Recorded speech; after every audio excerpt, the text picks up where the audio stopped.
Avengers Infinity War is finally out, and holy crap, it has a shocking ending. In this video, I'm going to break down that ending, the post-credit scene, and what I think will happen next in this story. This is going to be spoiler heavy, so leave now if you have not seen the film. What is up, YouTube? It's Josh. This is the Den of Nerds. If you cannot wait for Avengers 4 to see what the hell is actually going to happen, subscribe to this channel. We're going to be dropping all sorts of MCU content on the way to Avengers 4. Quickly, I want to shout out Natasha Sharkey, who got the nerd card question correct in my Avengers Infinity War video from yesterday. We'll go ahead and do another nerd card question at the end of this video. All right, one more time, because you need to be redundant and repeatedly warn people. Spoilers, spoilers, spoilers. We're going to talk spoilers. If you watch from here and you get something spoiled for you, it's completely your fault. Okay, so wow, Marvel did something really ballsy. They actually had Thanos complete the gauntlet and complete the famous finger snap, killing half of the life in the universe. It was brutal, it was beautiful, and I actually saw it coming, and yet it was still shocking. It still filled me with a bunch of emotion. Now, one of the surprising aspects of that ending was not exactly who died, but who did not die. Captain America, Tony Stark, Hulk, Thor, and Black Widow all make it out alive, and they will be the core group of characters that Avengers 4 focuses on. Now, on a side note, there was two deaths that were particularly shocking to me: Peter Parker and Black Panther. Literally, when both of them died, I was like, what? What is Marvel thinking?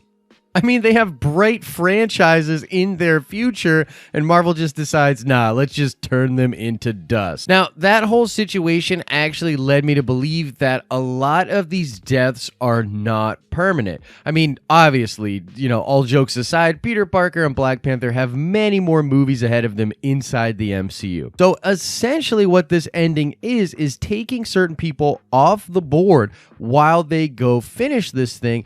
And a lot of people online are all in a general consensus that the people that died with the snap are actually probably going to come back.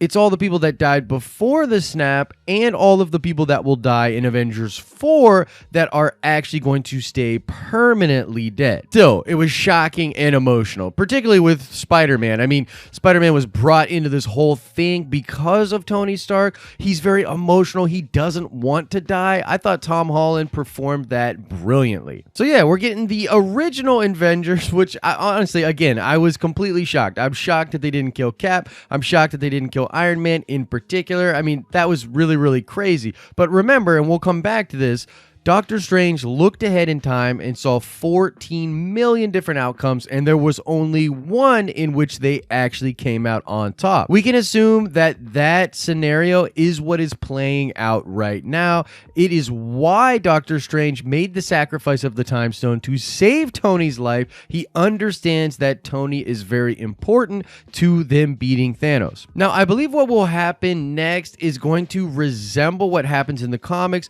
with Thanos and the completed gauntlet sitting on that skull-like throne with Mephisto and Mistress Death. Now, neither Mistress Death or Mephisto are going to be in the actual MCU version of this, but that is essentially what they're going for. They're going for this scenario in which Thanos has already purged half the life in the universe. He's just sitting back, enjoying this new universe as a god, and all of the heroes are going to have to go out into space and find him and fight him. That is what is going to happen next. Now, this is probably the most important post-credit scene that has ever happened in the MCU, and I think that's because it's an end cap to the film that gives us just sort of an explanation for what is actually happening and what will happen next. Once again, not to toot my own horn, but I totally called Sam Jackson being in the post-credit scene and it having to do with Captain Marvel. However, I did not think that they were going to have Samuel L. Jackson dissolve into nothingness. Yeah, he's just one more casualty of the finger snap, and he gone. We also see how the Earth is dealing with all of this as half the life disappears, cars without anybody in them crashing into other people, helicopters crashing. It's going to be pandemonium and chaos. This reminds me a lot of that Left Behind series, which was popular, I don't know, 5 or 10 years ago, where everybody's dealing with the rapture and like half of the people on the planet just disappear.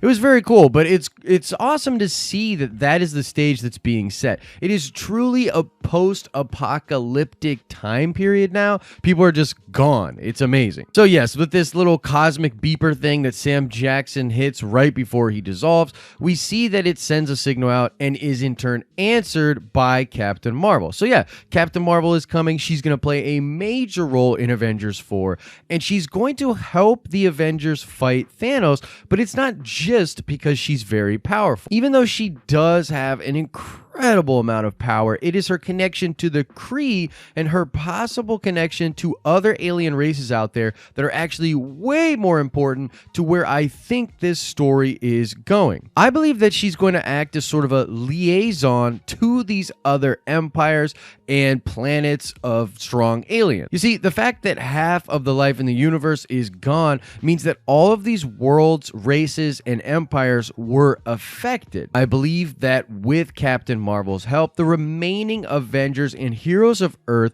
will go out and formulate a galactic coalition with the remainder of these other alien worlds, and together they will take some kind of massive force to the place that Thanos is at. This will include the Kree and the Skrull, which are going to be set up in the Captain Marvel movie, which will of course predate a lot of the MCU films. Those two alien races have been warring for a long time, but they're probably going to set aside their differences considering that half of their populations were wiped out. We might even see the Shi'ar. I'm pretty sure we'll see the Chitauri, even though they were sort of tasked and put as the minions of Thanos. I think maybe now that half of them are gone, they'll not really be down with Thanos anymore. Who knows? But there's a ton of other alien races that we might see, but the most important point here is that I believe the whole universe is now going to come together, gather what power it now has, consolidate it, and attack Thanos.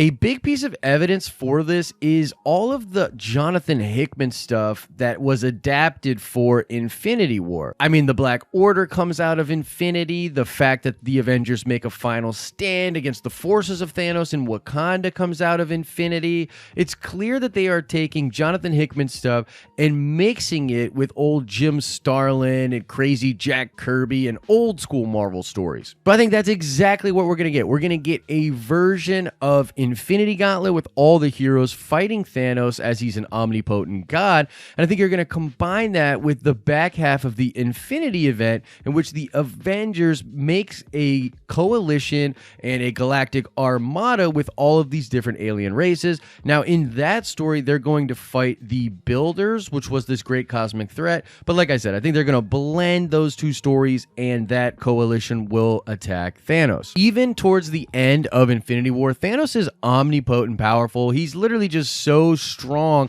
that the only reason the heroes are even able to put up a good fight is because Thanos himself is amused by the battle. I mean, he was turning people into wires, turning people into cubes, turning different objects into bubbles. I mean, he's literally just beyond powerful at this point. But I think the one thing that is still a weakness for him is that he has a mortal mind. So even though he has all of this power, even though he has the ability to see everything and feel everything in the galaxy, the fact that the thing that is in the driver's seat of all that power is still a mortal mind, I think is his greatest weakness. So he might view all of these people as just insects that are distracting him, but that's the point. I think with enough distraction, they might be able to figure out a solution to this problem and a way to defeat him. But that's it, guys. That's the ending of Infinity War Explained, why the post-credit scene was so important, and where I think we are going from here. It is going to be a long-ass year until Avengers 4. I'm incredibly excited. I can't wait to do more speculation videos and breaking down Avengers Infinity War. So let me know your thoughts about the ending and what you thought about the post-credit scene in the comment section below. All right, let's check that nerd card really quickly. I want to know, what actor played Red Skull in Avengers Infinity War. By the way, that was an incredibly surprising moment, but that was not Hugo Weaving playing Red Skull. It was somebody else. I want to know what actor portrayed Red Skull in that scene. You can click below to watch some more dope videos, or you can click our icon to subscribe to get all of our future content. As I always say, I hope you are having an awesome and nerdy day, and I will see you in the next video.